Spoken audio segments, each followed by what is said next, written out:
ሊሰማ ኢየሱስ ዳግም ይመጣል። ደስ ይበለን እንዘምር፣ ኢየሱስ ዳግም ይመጣል። ይመለሳል ይመለሳል፣ ኢየሱስ ዳግም ይመጣል።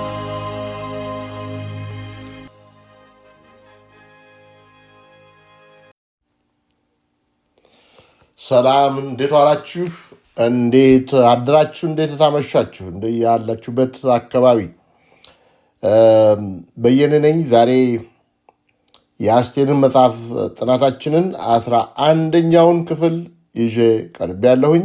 አንድ ብቻ ይቀረናል ከዛሬ በኋላ። የዛሬ ርዕሳችን ግድግዳው ፈረሰ ይላል። ግድግዳው ፈረሰ። ዳንኤል ምዕራፍ 4 ቁጥር 35ን አነባለሁ። በምድርም የሚኖሩ ሁሉ እንደ ምናምን ይቆጠራሉ። በሰማይ ሰራዊት በምድርም ላይ በሚኖሩ መካከል እንደ ፈቃዱ ያደርጋል። እጁንም የሚከለክላት ወይም ምን ታደርጋለህ የሚለው የለም። ልድገመው።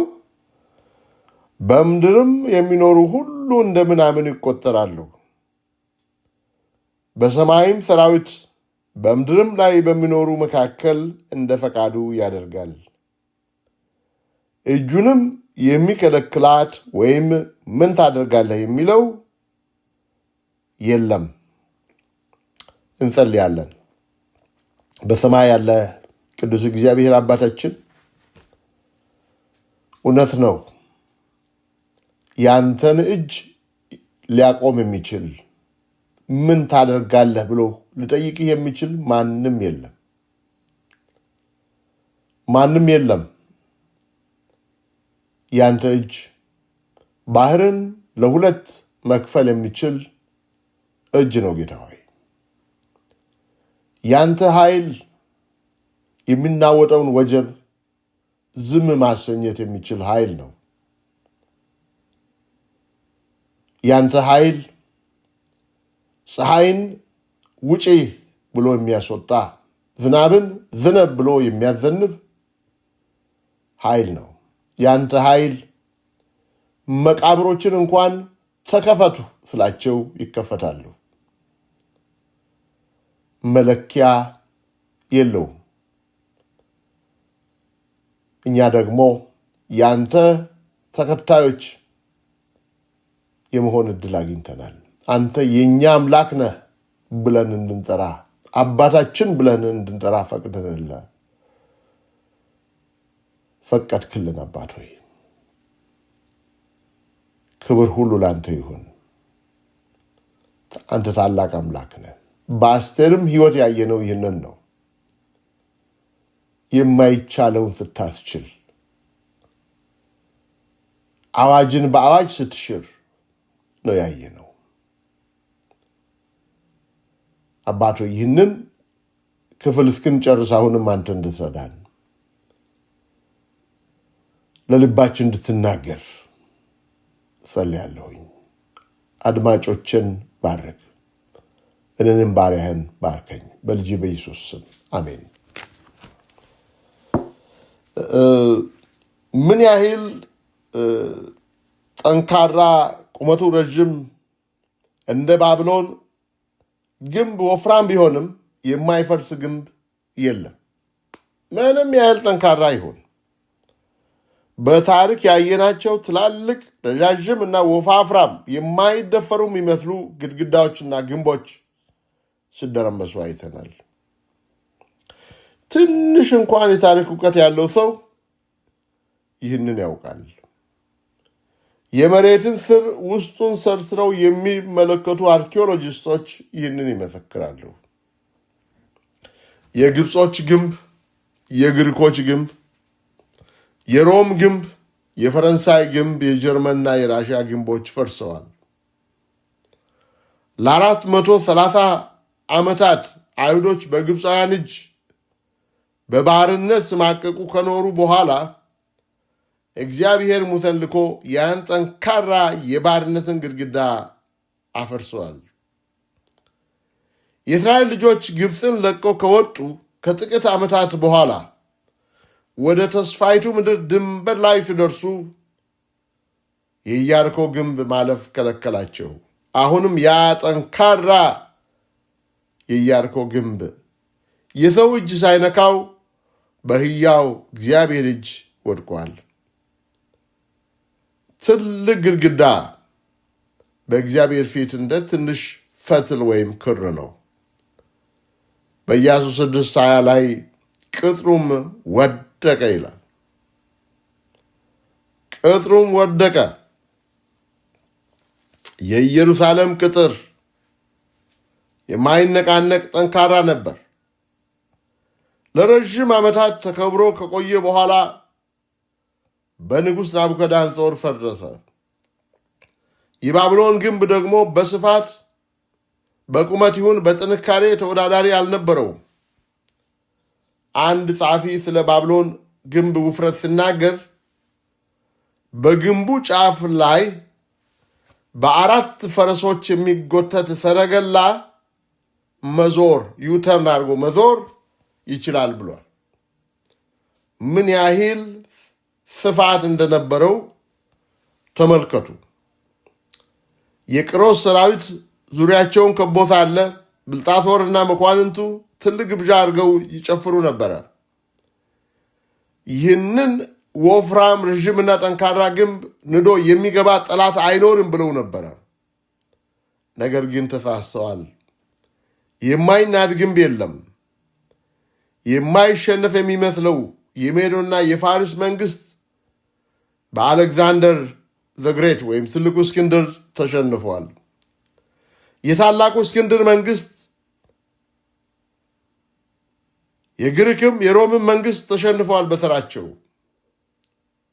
የሮም መንግስት በግንቡ ይታመን ነበረ።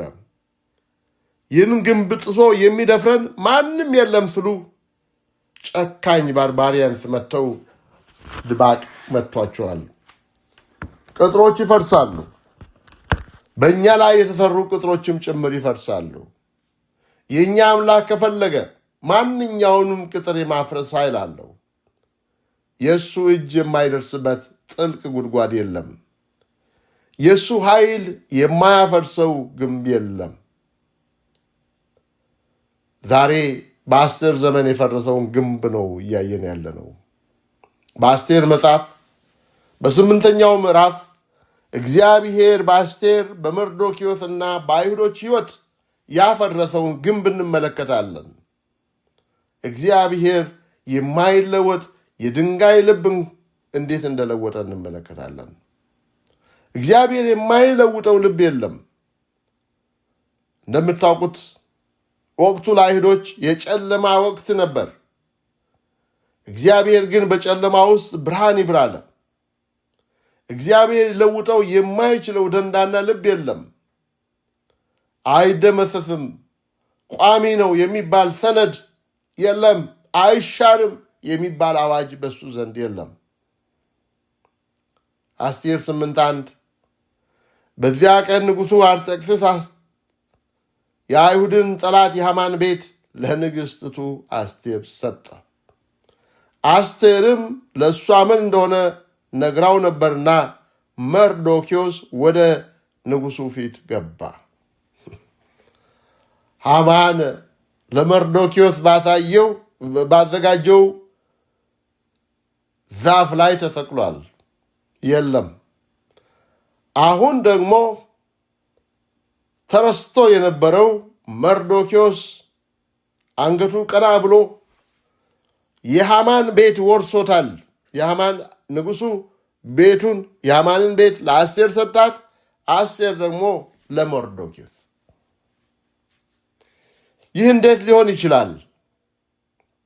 የአስቴር ታሪክ የሚጀመረው በዚህ ገናና ንጉሥ አርጤክስስ ነው። ይህ ሰው የፈለገውን ማድረግ የሚችል ኃይለኛ ነበረ። በአንዲት ትእዛዝ ሰዎችን መግደል ይሁን ማኖር ይችላል። ወዳዘጋጀው ግብዣ ስላልመጣች ብቻ ሚስቱን አስጤንን አባሯታል። ሐማንን ከፍ ከፍ አድርጎታል። የአገሪቱ ጠቅላይ ሚኒስትር አድርጎታል። ቀለበቱን ሰጥቶታል። ቀለበት መስጠት ማለት እንደነ ሆነ ማንኛውንም ውሳኔ ወስን፣ በውሎቹ በሰነዶቹ ላይ ፈርም፣ ክሬዲት ካርድንም እንካ እንደማለት ነው። አዋጅ ወይም ሕግ አወጣ። አንተ ብቻ አንተ አዋጅ አውጣ፣ አንተ ሕግ አውጣ፣ አንተ ያወጣውን ሕግ የሚሽር የለም ማለቱ ነው። ይህ ሰው አይሁዶች ከምድር ተጠርገው እንዲጠፉ ተስማምቶ የፈረመ በማኅተም ያጸደቀ ሰው ነው አርጤክስስ። ይህ ሰው በድንገት ተለወጠ። አስቴርን ከመንግሥት እንኳን እኩሌታውን እሰጥሻለሁ ጠይቅኝ አላት። ይህ ሰው ያነ ከፍ ከፍ ያደረገውን ጠቅላይ ሚኒስትር አድርጎ የሾመውን ሐማንን በዛፍ ላይ ሰቀለው። የሐማንን ቤት ለንግሥቲቱ ለአስቴር ሰጣት። አስቴር ደግሞ የሐማንን ቤት ለመርዶክዮስ ሰጠችው። ግሪካዊው የታሪክ ጸሐፊ ሄሮዶቱስ የአንድ ሞት የተፈረደበት ወንጀለኛ ንብረት የንጉሡ ንብረት እንደሚሆን ጽፏል። ንጉሥ አርጤክስስ የሐማን ንብረት ወርሶ ለአስቴር ሰጣት። በመጨረሻም በሐማን ቤት መርዶክዮስ ይንፈላሰስ ጀመር። አስቴር 8:2-3 ንጉሡም ከሐማን ያወለቀውን ቀለበቱን አወጣ፣ ለመርዶክዮስም ሰጠው። እንዴ አይገርምም? ከሐማን ያወለቀውን ቀለበቱን አውልቆ ለመርዶክዮስ ሰጠው። አስቴርም በሐማ ቤት ላይ መርዶክዮስን ሾመች። አስቴርም እንደገና በንጉሡ ፊት ተናገረች። በእግሩም ላይ ወድቃ እያለቀሰች የአጋጋቢውን የሐማንን ክፋትና በአይሁድ ላይ የተሰነኮለውን ተንኮል ይሽር ዘንድ ለመነችው። እግዚአብሔር ትዕቢተኛን ልብ ይሰብራል። የሰዎችን ውሳኔ እሱ እንደፈለገው ለውጥ ይችላል። የፈለገ ባለስልጣን ይሁን ታዋቂ ለሱ ምንም አይደለም፣ ምንም ማለት አይደለም። የንጉሥ ልብ እንደ ውሃ ፈሳሾች ነው የተባለው። እንደ ውሃ ፈሳሾች በእግዚአብሔር እጅ ነው የተባለው አይደለም። ይህንን ቃል 2-3 አንብበን ይሆናል። ወደ ወደደው ያዘነብለዋል። የሰው መንገድ ሁሉ በዓይኑ ፊት የቀናች ትመስለዋለች፣ እግዚአብሔር ግን ልብን ይመዝናል። ምሳሌ 22:1-2 ላይ ነው ቃል ያለው። በዚህ ምሳሌ በንጉሡ ምትክ አንድ እናንተን መከራ የሚያሳያችሁን አስገቡ። እናንተ ያሳደጋችሁት ልጅ ሊሆን ይችላል፣ አስቸጋሪ አለቃ ሊሆን ይችላል፣ ትዕቢተኛ ሰው፣ በጣም ደንዳና ልብ ያለው ሰው። የእግዚአብሔር ቃል የንጉሡን ልብ እንኳን እንደ ውሃ ፈሳሾች ነው ብሏል። እግዚአብሔር የማይሰብረው ልብ የለም። እኔ ይህንን በዓይኔ አይቻለሁ። ባገለገልኩባቸው ስፍራዎች ሕይወትን ለማጎሳቆል ቆርጠው የተነሱ ሰዎች ነበሩ። ጥሩዎች እንደነበሩ ሁሉ ጥቂቶች ነበሩ። እኔም በቃላት ብቻ ሳይሆን በጦርም ለማስፈራራት የሞከሩ ሰዎች ነበሩ። ወደ ዝርዝሩ አልገባም። እግዚአብሔር ያደረገልኝን መልካም ነገር ባወራ ይሻላል። የደከምኩበት በእግዚአብሔር ፊት ያለቀስኩበት ጊዜ ነበረ። በአጭሩ እግዚአብሔር የማይለውጠው ልብ የለም። የፈራችሁ እየተሸማቀቃችሁ እግዚአብሔር የማይለውጠው ልብ የለም። በራሱ መንገድ በራሱ ጊዜ እግዚአብሔር ሁኔታዎችን ይቀይራል። እግዚአብሔር ሁኔታዎች በራሱ ጊዜ ይቀይራል። አስቴር ምዕራፍ 8:3 አስቴርም እንደገና በንጉሡ ፊት ተናገረች።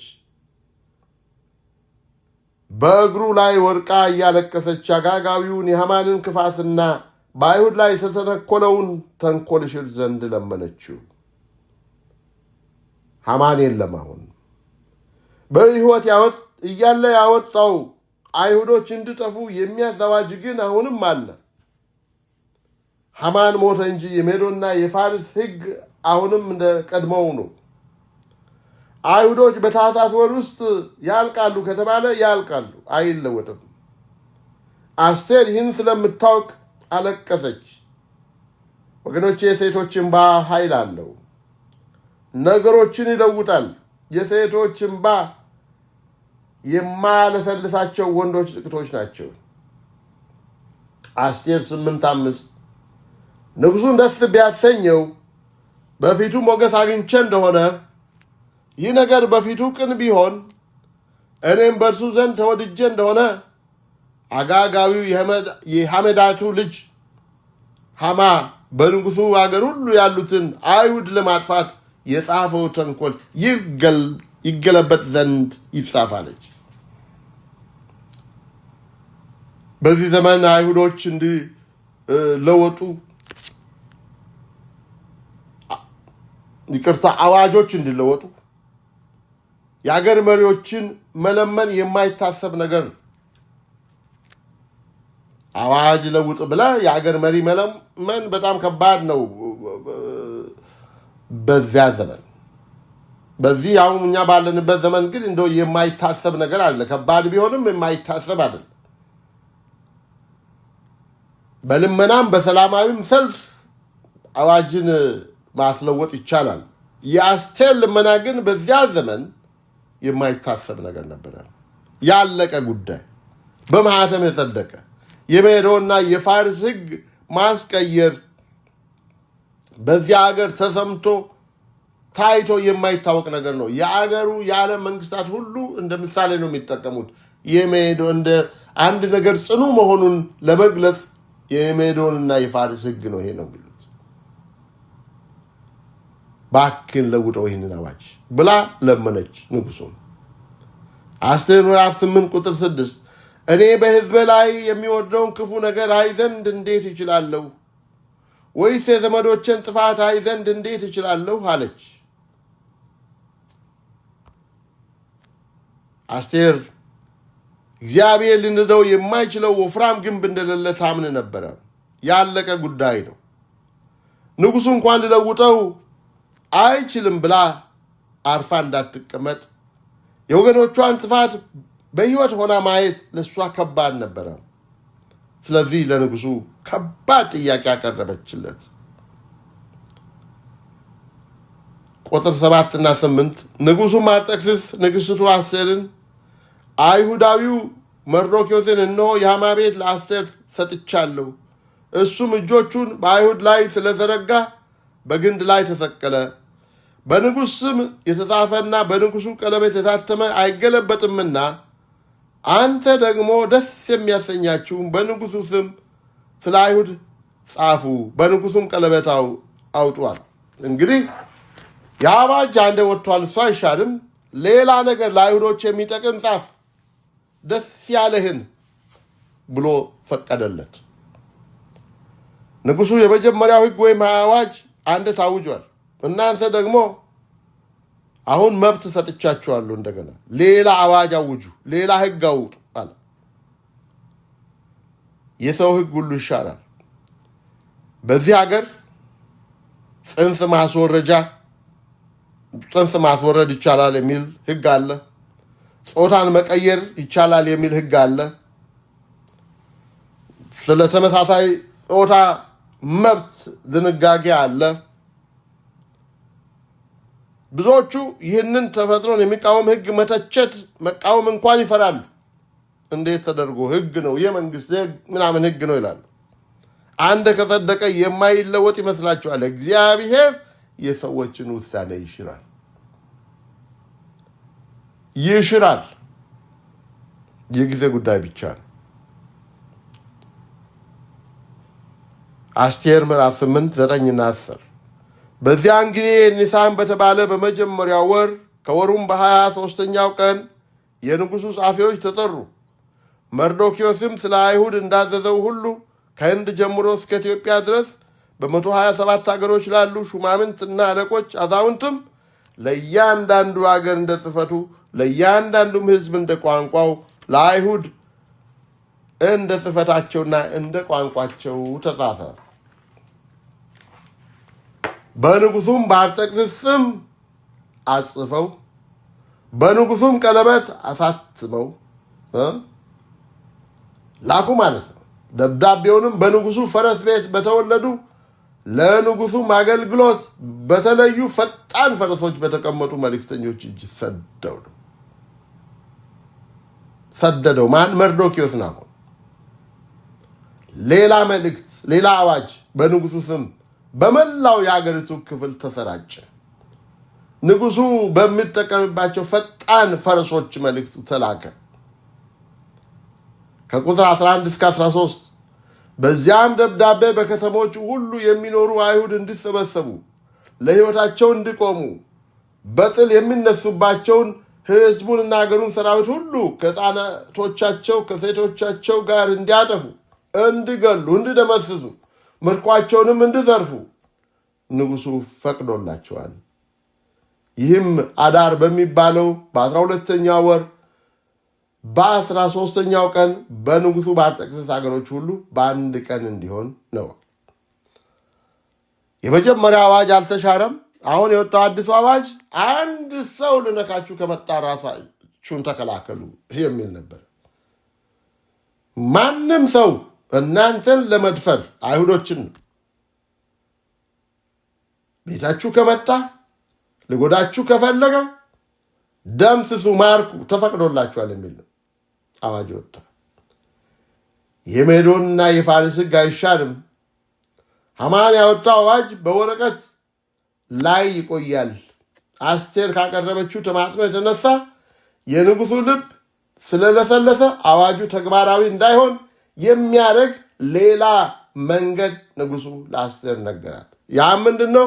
አይሁዶች ራሳቸውን እንዲከላከሉ መብት የሚሰጣቸው አዋጅ ነው። በእነሱ ላይ ጥቃት ለማድረስ የሚሞክር ቢኖር ሽማግሌ ሕፃን ይሁን ምስቶቻቸውም ላይ ጭምር እርምጃ እንዲወሰድ፣ ንብረታቸው ጭምር እንዲማረክ ለአይሁዶች መብት የሚሰጥ ትእዛዝ ወጣ። 8:14 ቅጂ በየአገሩ ላሉ አሕዛብ ሁሉ ታወጀ። ለንጉሱ አገልግሎት በተለዩ ፈጣን ፈረሶች የተቀመጡ መልእክተኞች በንጉሱ ትእዛዝ ተርበትብተውና ቸኩለው ወጡ። አዋጁን በሱሳ ግንብ ተነገረ። የመርዶክዮስ አዋጅ የወጣው የሐማ አዋጅ ከወጣ ወደ 2 ወር ቆይቶ ነው። አይሁዶች ለዝግጅት ወደ 9 ወር ገደማ ነበራቸው። በፈጣን ፈረሶች የተላከበት ምክንያት አይሁዶች ለዝግጅት በቂ ጊዜ እንዲያገኙ ታስቦ ነው። ከህንድ እስከ ኢትዮጵያ ባሉ በሁሉም ቋንቋ መልእክት ተሰራጨ። አይሁዶች ራሳቸውን የመከላከል መብት ተሰጣቸው። በልዑል መጠጊያ የሚኖር ወገኖች ሁሉን በሚችል አምላክ ጥላ ስር ያድራል። እኛ የምናመልከው አምላክ እንደዚህ አይነቱን አምላክ ነው። የእኛ መጠጊያ እሱ ነው። ጉልበት ሁሉ ለእሱ ይንበረከካል። ውሸት ሁሉ ይጋለጣል። የውሸት ግንብ ሁሉ ይናዳል። ጠላቶቻችሁ ወይም ጠላታችሁ የፈለገውን ብጽፍ አትፍሩ፣ የጠላት ወረቀት ይቀደዳል። አስቴር 8:15 እስከ 17 መርዶክዮስም በሰማያዊና በነጭ ሐር የተሰራውን የንጉሱን የክብር ልብስ ለብሶ ታላቅም የወርቅ አክሊል ደፍቶ ከጥሩ በፍታና ከሐምራዊ ግምጃ የተሰራ መጎናጸፊያ ተጎናጽፎ ከንጉሱ ፊት ወጣ። የሱሳ ከተማ ደስ አላት፣ እልልም አለች። ለአይሁድም ብርሃንና ደስታ ተድላና ክብር ሆነ። የንጉሱም ትእዛዝና አዋጅ በደረሰበት አገርና ከተማ ሁሉ ለአይሁድ ደስታና ተድላ ሆነ። የግብዣ ቀን መልካምም ቀን ሆነ። አይሁድንም መፍራት ስለወደቀባቸው ከምድር አሕዛብ ብዙ ሰዎች አይሁዶች ሆኑ ይላል። አይሁዶችን የአይሁድን ዜግነት ጠየቁ። ብዙዎች አይሁዶቹን ፈሯቸው። የተጠበቀው ለቅሶና ዋይታ ነበረ። ነገር ግን የልደት ክርስማስ ሆነ። የምስጋና ቀን፣ እዚህ ታንክስጊቪንግ የምንለው ቀን ሆነ። ያቅ ከዚህ በፊት አይተውት የማያውቁት ብርሃን፣ አይተውት የማያውቁት ዝማሬ በአይሁዶች ቤት ሆነ። ጌታ ዛሬም ግንቦችን ይንዳል። በጨለማ ውስጥ ያሉትን ኑሮ የተለቻቸውን ብቸኞችን በጥፋተኝነት ስሜት በበቀል አጥር ውስጥ የተዘጉትን እግዚአብሔር አጥር ንዶ ነፃ ያወጣቸዋል። እንግዲህ በአስቴር መጽሐፍ ላይ አንድ ክፍለ ጊዜ ይኖረናል። ተከታተሉ። ጌታ ይባርካችሁ። እንጸልይ።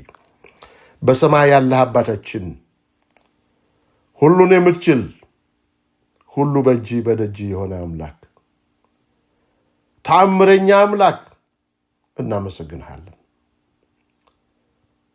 ተመስገን። ያንተን ኃይል የሚገታ ያንተን ኃይል የሚገዳደር የለም። ይህንን እንድናውቅ ለፈሪው ለተጠራጣሪው ልባችን ይህንን እንድንናገር ሁልጊዜ እንድንታመንብህ አንተን ተስፋ እንድናደርግ እርዳን። ይህን መልእክት ስለሰጠን ተመስገን። ታዲያ ይህ መልእክት የፈራውን የሚንቀጠቀጠውን ልባችንን ቀጥ የሚያደርግ እንዲሆን ጸልያለሁ። ሰሚዎችን በተለየ መንገድ ባርክ። በልጅ በኢየሱስ ስም አሜን።